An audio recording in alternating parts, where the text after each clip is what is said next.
Washington, D.C., this is Middle East Focus. Hello, and welcome to Middle East Focus, a weekly podcast on regional affairs and U.S. policy, produced by the Middle East Institute in Washington, D.C. I'm Alistair Taylor, MEI's editor-in-chief. On today's program, we'll be talking about the Gaza War's regional reverberations. Nearly 4 months into Israel's military campaign against Hamas, the Palestinian death toll in Gaza has exceeded 25,000, and the humanitarian situation is growing increasingly dire. From Lebanon and Syria to Iraq and Yemen, the conflict seems to be metastasizing.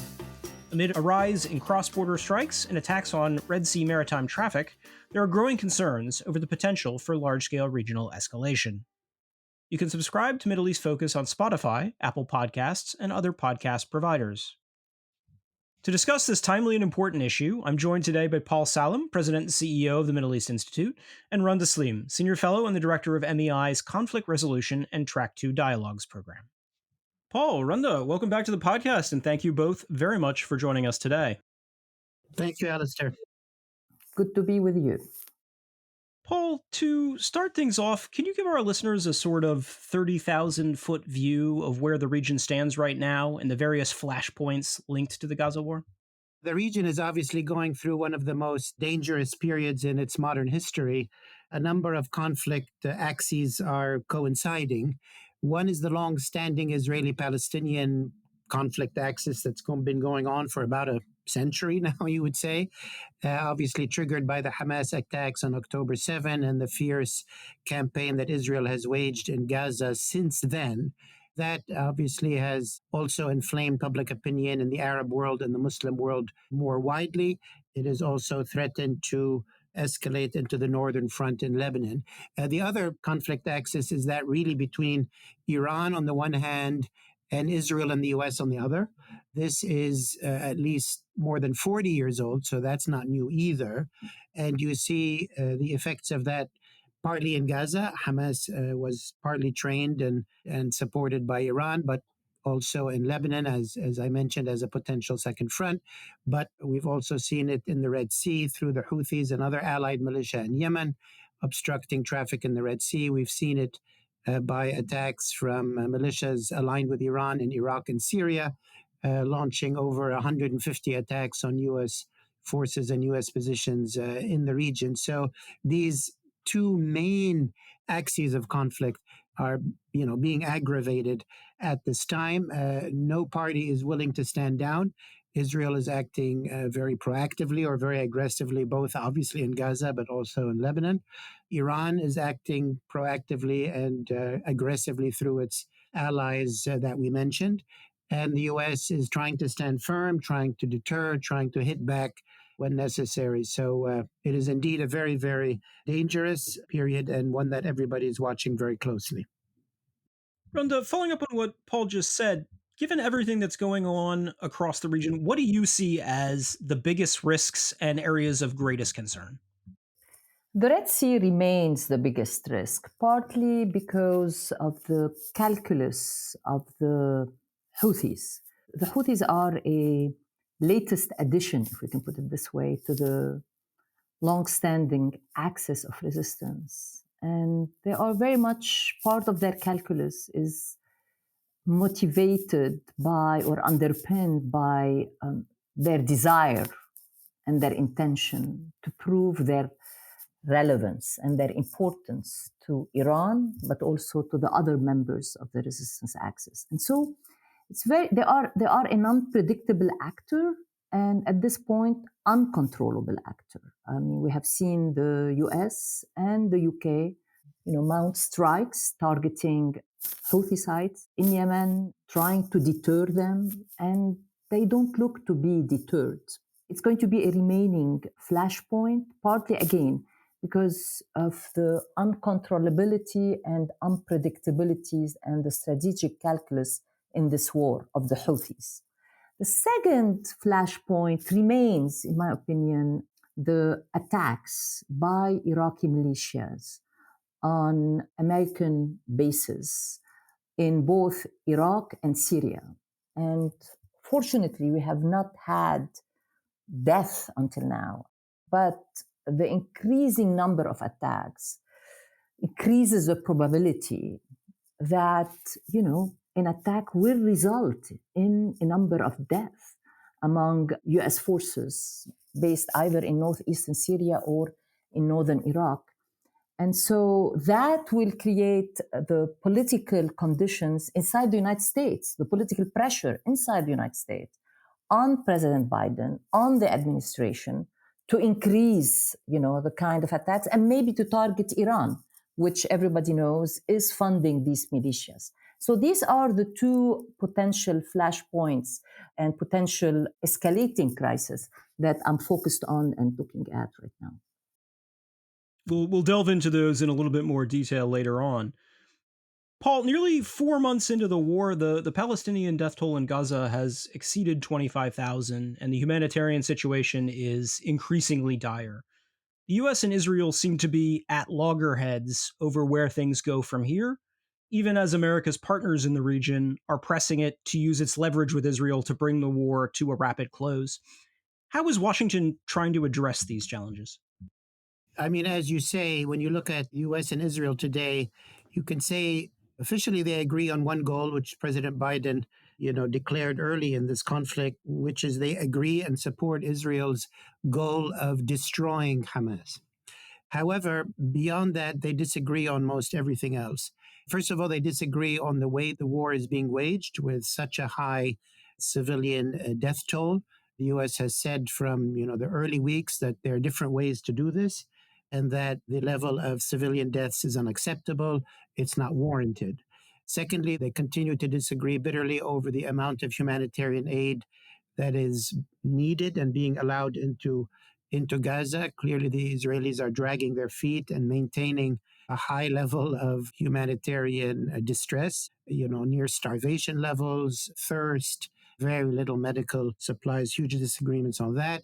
They also disagree openly over the day after. The U.S. says that the Palestinian Authority has to be the one that needs to be strengthened and brought back into the Gaza Strip as it was before 2007. Netanyahu himself says absolutely not. They also disagree on the long game, which is the US says that after this war, we must go back to talking about a two-state solution. Prime Minister Netanyahu says absolutely not. I am here to say there will be no Palestinian state. So they really are deeply disagreeing on many aspects of this war, although the US is paying a high cost for this war. And I'm not referring to the actual cost of sending military support and financial and supplies. But as my colleague Dr. Sleem was mentioning, and I had mentioned myself, over 150 attacks on US bases and forces so far, and it's likely to get worse. The sad fact of the matter is that while the US, in theory, would have leverage over Israel, in political fact, the US has no leverage over Israel in the sense that no US administration or US Congress seems capable to wield any leverage or any conditionality to anything related to Israel in this war or before. And Prime Minister Netanyahu has long experience of that. He knows that the US can talk tough with Israel, but at the end of the day will do nothing. And he is clearly, in a sense, thumbing his nose at the administration and going ahead and doing what he, and I would say not all members of his government, but what he deems appropriate at this time. Randa, I want to turn now to look at the case of Lebanon in a little bit more detail. Over the past several months, there have been near daily clashes between Israeli and Hezbollah forces along the Israel-Lebanon border. The exchange of fire has been largely limited and localized, but in recent weeks, we've seen that change. Israel seems to have begun a much more expansive campaign of targeted assassinations against senior Hezbollah commanders in southern Lebanon. What impact do you think that change will have? And does it risk breaking the sort of understood rules of engagement and leading to a potential broader escalation? The front on the Lebanon-Israel border is now at a stage where Israel has shifted to a different style of warfare than previously, where right now, as you put it, Alistair, they are focusing on targeted assassination, on hitting posts, surveillance posts of Hezbollah, party posts of Hezbollah.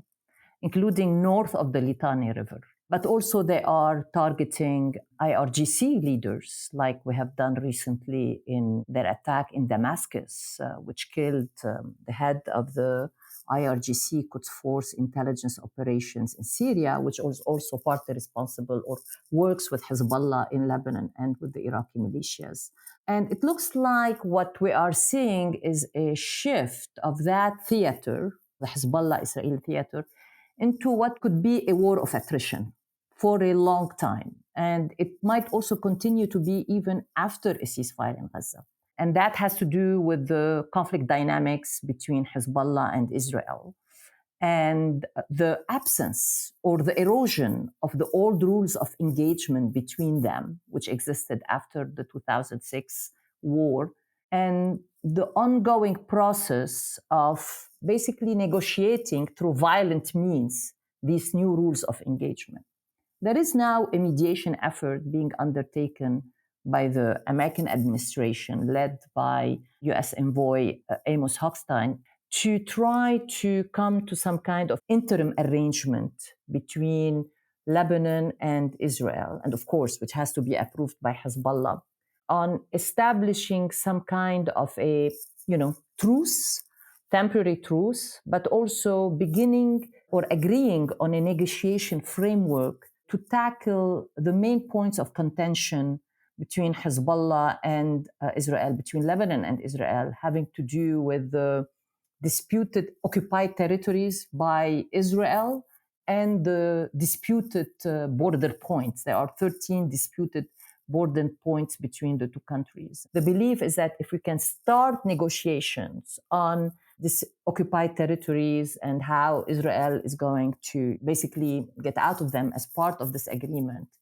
as well as coming to an agreement on the disputed border points as part of a holistic negotiation framework that has to do with the implementation of United Nations Security Council Resolution 1701, which will also include commitment by Israel to the territorial integrity and sovereignty of Lebanon, and the removal of Hezbollah's visible weapons, if we can put it this way, of visible weapon storage north of the Litani River. That could be a process that eventually will lead to, again, establishing new rules of engagement between Hezbollah and Israel and establish the groundwork for permanent truce between the two countries and between Hezbollah and Israel. We are not close to that point, but there are ongoing negotiations. And I think what you are going to see in this phase until there is some kind of an agreement, which is not going to be very hard to reach, by the way, with the right mediation and with the right incentives to both sides, you are going to see both sides engage in rhetorical escalation, as we have seen from Israeli officials warning Lebanon that they can inflict as much damage on Lebanon and Beirut as they have been doing in Gaza. And also Hezbollah official warning of the heavy cost that they can inflict on Israel, not only in Gaza, but throughout Israel, even in hitting, critical infrastructure in Tel Aviv and around it. And so you are going to see that. But I think this race between diplomacy and all-out war between the two sides will continue for a while. And in my opinion, eventually, diplomacy will likely win, partly because both sides, in this case, Hezbollah and Israel, are not interested in engaging in this kind of full-scale war. Paul, you mentioned it earlier, as did Randa as well, but Iranian-backed militias have now carried out more than 150 attacks on U.S. forces in both Syria and Iraq since mid-October. And so far, thankfully, there have been no casualties, but nearly 70 personnel have been injured. The U.S. faces a sort of difficult balancing act here in trying to respond to these attacks without escalating the broader regional situation. How would you assess its response to date? Well, first of all, I would say, looking at the Iranian strategy, I think the strategy in Iraq and Syria is distinct from the strategy in other areas. It is the case, and it is accurate to say that the U.S. presence in Iraq and Syria is fragile, is tentative. And hence, I think it's realistic from the Iranian side to make life difficult for the U.S. military presence in Syria and Iraq, especially in an election year. Even if it escalates, Iran can take escalation at many, many different levels. Whereas a US administration in an election year, or even not an election year, for the US public to say the administration has got us into another war in the Middle East, is not a very sustainable thing. And it is realistic for the Iranians to expect that if they keep the pressure up in Syria and Iraq, it's possible that the next US administration, either a second Biden or a first Trump, would potentially pull out US forces from Syria and Iraq. That is a different calculation than the calculation in the Red Sea. I think Iran is quite aware the US is never or not going to leave the Red Sea no matter what. Notice also they're not attacking the US embassy or other positions of the US in Lebanon. Again, a very different dynamic. So when you then look at the US response, you can understand, first of all, the US calculation is try to keep the response as low key as possible so as not to attract the political attention inside the country, inside the US, that would be harmful for the administration or for an election. So you can see, in a way, this administration is kind of doing the bare minimum. And I'm sure they're having a lot of conversations. I know they are. As Dr. Saleem mentioned, well, what if a few US service members are killed? What's the minimum that can be done there?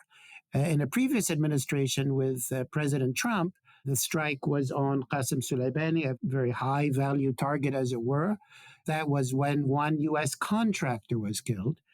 And that killing or assassination was done outside of Iran. It was done in Iraq. So there's that calculation there. Everybody is wary of staging a strike into Iran, which would certainly risk much more escalation. So I would say, the US doesn't have any good answers here because Iran and its proxies are not very deterrable and they don't suffer very much if you hit back at them. That's part of their modus operandus. Hit us, we hit you. That's why we're here.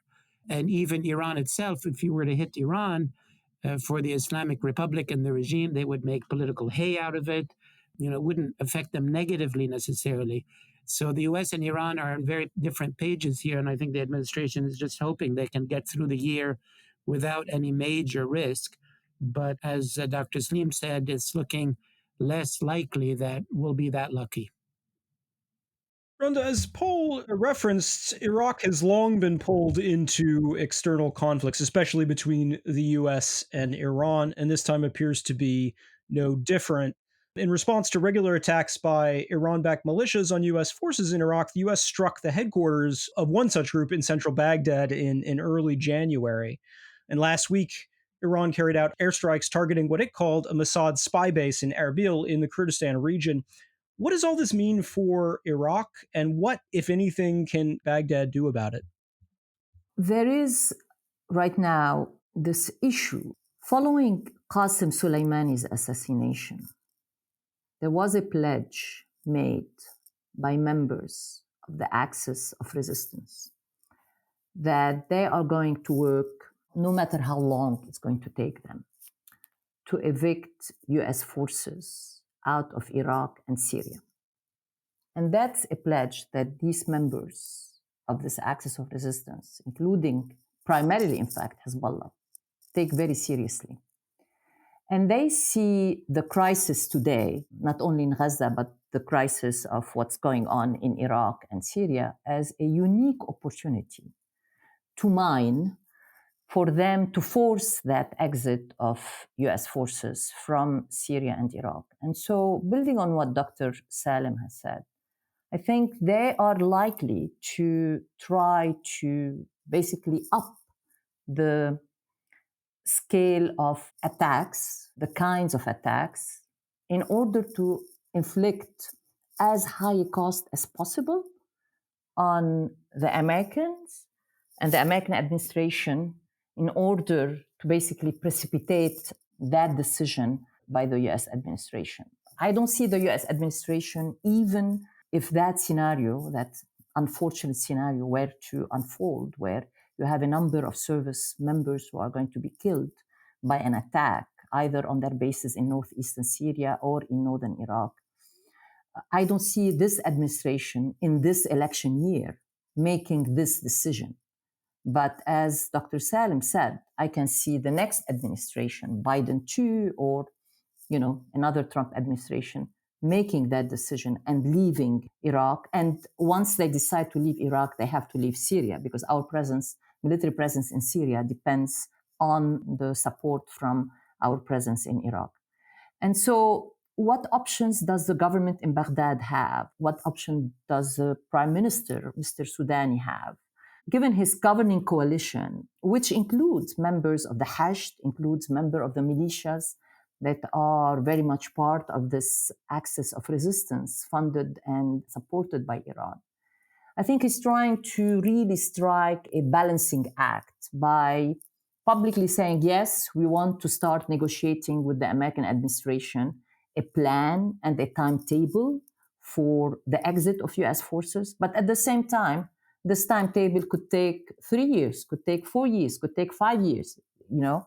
And so this is the balancing act he's trying to strike. But again, if we're going to see an increase in attacks, as both Dr. Salem and I are predicting, and if these attacks unfortunately might lead to the loss of a number of US service members, hopefully we don't come to that. But if that scenario were to unfold, there will be different dynamics then, both inside the United States and inside Iraq, that might eventually precipitate this timetable from 5 years or 3 years from now to something that can happen extremely soon. Paul, how would you assess the risk of a larger scale regional escalation at this point?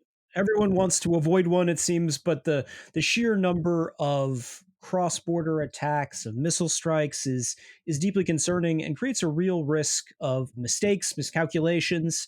Where do you see things at the moment? Well, let me say a couple of things. One, what's the policy takeaway? The policy takeaway, to my mind, and this is where U.S. interests are clashing currently, at least with the Israeli plan. All these risks that we're talking about in the wider region would be in a better place. Let's put it that way. They might not end. Would be in a much better place if the Israeli campaign in Gaza came to a halt. Ceasefire, some kind of negotiation, beginning to talk about governance. This is going to happen sooner or later. For the U.S., the sooner it happens, the better. For Prime Minister Netanyahu, maybe the later it happens, the better, given that he knows he's going to face a lot of political and legal consequences when this war is over. So the policy takeaway is the U.S. needs to really prioritize bringing about an end to the war in Gaza in order to begin to try to de-escalate these other things. Now, as to your direct question, it remains the case that the big players here, who are Iran, the US, and Israel, none of them want a major escalation directly with Iran. And Iran doesn't want a major escalation with at least the United States, nor directly with Israel. Israel can hit Iran. Israel has all kinds of weapon systems. Israel even has nuclear weapons. Iran doesn't want that. So it's playing this semi-deniable proxy game because they don't want a major escalation. We've already explained why the U.S. doesn't want a major escalation. I also would say that these three big players are quite, this is not new to them. This is not a new game. This is not a new area of risk. Yes, it's a heightened amount of risk and a wider map of these risks, but this has been going on for several decades. It indicates to me that I don't think any of these three players is going to go into a major war by mistake or by stumbling into it. When you break it down, as I said, if Iran is, attacked, Iran can very well absorb a number of attacks, calibrate its response. The U.S., as we've said, is absorbing a lot of attacks. If one of its servicemen or several are killed, they would have to have a calibrated response, and this administration will have it quite calibrated, and it would message that to the Iranians as well. So despite all of this, and despite the fact that, yes, a risk of, let me put it this way, the conflict is already big. It's already affecting global shipping. It might spread to the Persian Gulf and shipping in the Gulf, which would immediately affect energy prices and global trade issues. So even without it getting further out of hand, this is already a regional conflict. And this is already a dangerous conflict with huge costs to the US and to the world that needs to be brought to an end. But I would think the risk of sudden major state-to-state war remains quite low. Randa, building on what Paul said, what else can the US do to lower the temperature regionally, even as it seems to be increasingly getting sucked into the conflict itself? Yeah, let me build a little bit on what Dr. Salem has said. I totally agree with him. The potential for miscalculation is negligible. Right now, we are in a phase not of miscalculation, but of intentions. And as Dr. Salem said, the intention today, and has been for some time among these three actors that Dr. Salem referred to, their intention is not to go into a full scale war and not to let things get out of control. There is already multiple front escalation taking place, but it's still not out of control. And so I think this is going to be the case going forward. We have informal channels of communication taking place between the United States and Iran, during which clear messages are being conveyed between the parties. And some of these channels are being conducted through Qatar, some through Switzerland, some through Saudi Arabia. We have the same thing. We have this negotiation, but also informal channels of communication between Israel and Hezbollah, again, to minimize any potential for miscalculation. And so I think we're going to continue to see that. I think the problem is going to be the pressure on Israel. I think the United States, until that particular conflict axis, as Dr. Salem has said, is stopped or brought to a ceasefire, this is going to continue. This multi front engagement by all these members of the resistance axis targeting Israel, like in the case of Hezbollah, targeting US assets, like in the case of the Iraqi militias, targeting international shipping routes, like in the case of Houthis in the Red Sea. I mean, it's very clear. All of these parties have made it very clear that their escalation is linked to the ceasefire in Gaza. In one of his speeches, Nasrallah made it also very clear. The objective of the escalation started by Hezbollah on October 8 is to put pressure on Israel and the Americans to bring the conflict in Gaza to an end, to have a ceasefire established, and to help support the people of Gaza. And Nasrallah also has linked any future agreement that can establish a permanent truce between Lebanon and Israel in line with UN Security Council Resolution 1701. He has conditioned that also on a ceasefire in Gaza. And so what the US can do is put more pressure on Israel. I don't know, changing the incentive structures of this one guy, in this case Netanyahu, about the cost and benefits of continuing in the war. But as Dr. Salem said, it looks like, based on his own, calculus, prolonging the war benefits his political future rather than bringing the situation to a ceasefire. And so far, the Biden administration, and particularly the president, has not been willing to use the points of leverage, which every US president has on Israeli prime minister. President Biden has not been willing to use these points of leverage effectively to force a change in Netanyahu's strategic calculus about the continuation of the conflict in Gaza. We're running short on time, but before I wrap up, I wanted to give you a chance to share any final thoughts, starting with you, Paul. Well, I mean, what we haven't talked about is the Israeli Palestinian track after Gaza. Hopefully, we get to that point soon. At the end of the day, this is, the Hamas attack on Israel and the Israeli campaign on Gaza is part of a almost 1 century old conflict between basically Arabs and Jewish Israelis and whatever for control of this one piece of land. And for the last 15 years, 20 years, the idea of a two-state solution has been pretty much off the table. And in the interest of Israelis and Palestinians, and in the interest of a calmer region, which now is interested in, normalizing relations across the board, but on condition that the Palestinians also get what they deserve, which is, a state, security, prosperity, and all of the rest. And as Rahm Emanuel said, a crisis is too valuable a thing to waste. The 1973 war led to the peace between Egypt and Israel. The First Intifada led to the Oslo Accords and the Madrid Peace Conference.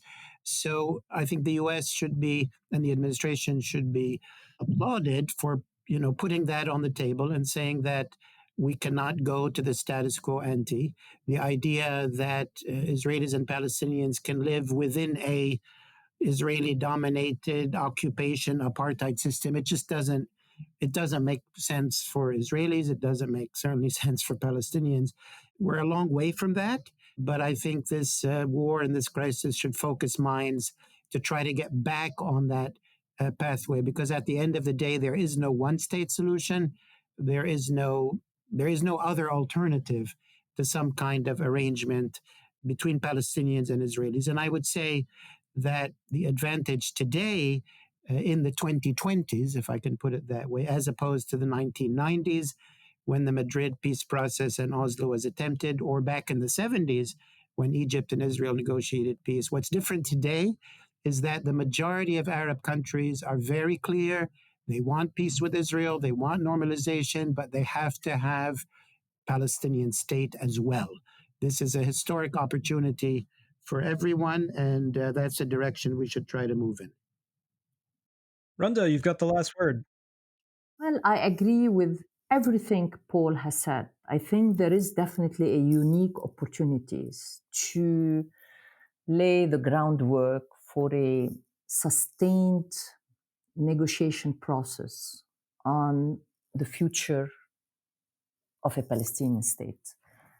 The only problem I see right now is the Israeli public mood, which has very much shifted, to the right on the issue of a two-state solution. And while, as Dr. Salem said, the Arab states now are in the camp of let's normalize relation, let's have peace, conditionally, of course, conditioned on a pathway, irreversible pathway toward the establishment of a Palestinian state. So they are there, but the Israeli public mood is not there. And it can be shifted, of course, over time, but you need leadership to lead that shift within the Israeli public mood. And I don't see an Israeli leader today, whether on the right, on the left, in the middle, who is stepping up to play this role, or even not only one, but a bunch of leaders. There is no peace camp in Israel. In fact, the right-wing camp has, if anything, it has become bigger and a larger share of the Israeli body politic. And that's my fear, is that there is definitely an opportunity, but this conflict has been characterized by missed opportunities over its, as Dr. Salem said, 100-year trajectory. And so I'm afraid that this might become, again, another missed opportunity, but this time for the lack of leadership on the Israeli side, bold, courageous leadership that can basically take up this mantle and make the case to a very skeptical Israeli public about a Palestinian state and the importance of a Palestinian state. We'll have to leave things there for now, but Randa, Paul, thank you both very much for joining us today. That's all the time we have for this week. Thank you to our listeners for tuning in, and to our podcast editor, Elliot Sanders, for all of his work on this week's episode. You can find our latest coverage of the regional situation and the Gaza War on our website at www.mei.edu.